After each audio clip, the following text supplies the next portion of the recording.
both sides on whether the SAT should be or shouldn't be used in college admissions. One of the major statements they made was that the SAT is hard, and yes, it is a hard test, and it is under a strict time scrutiny.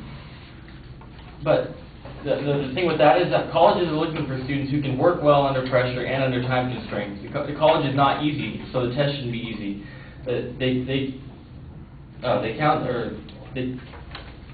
They want to find students who are capable of succeeding in college by being able to pass a test like the SAT that has so much emphasis placed upon it.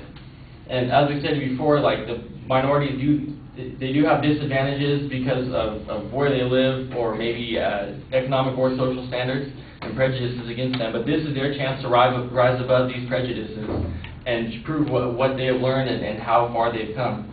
Hard work and determination are what ultimately lead to better scores. Even if you take a course that's supposed to guarantee your improvement, you still have to put the effort in on it. You're not just going to get a better score by sitting around and just expecting it. You have to do your part and to get the grades that you want. And Gaston Cooperton, the president of the College Board, says the SAT is not a high-stakes test, but it is a useful admission process in predicting academic success along with other factors. Of course, there's other factors that go into how well you're going to do in college, but the SAT is one standardized test. It creates the bar, and we can't pass it.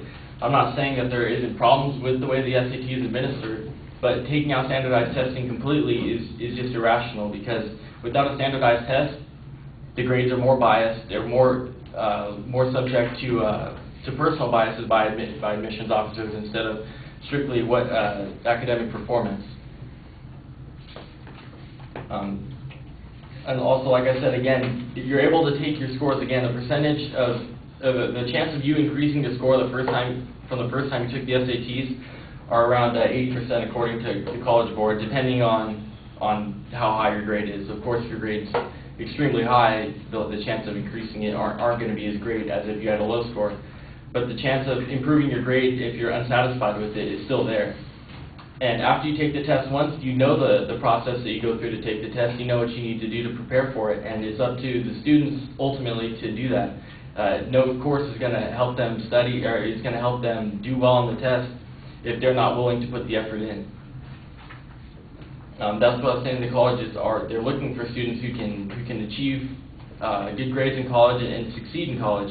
They're not trying to, because dropout rates hurt colleges. They don't want to pick a student that's not just going to slack off and fail out of college, because it hurts them when that happens. That's why they use these hard standardized testing in their application process, because they want students that are going to succeed and make them look better.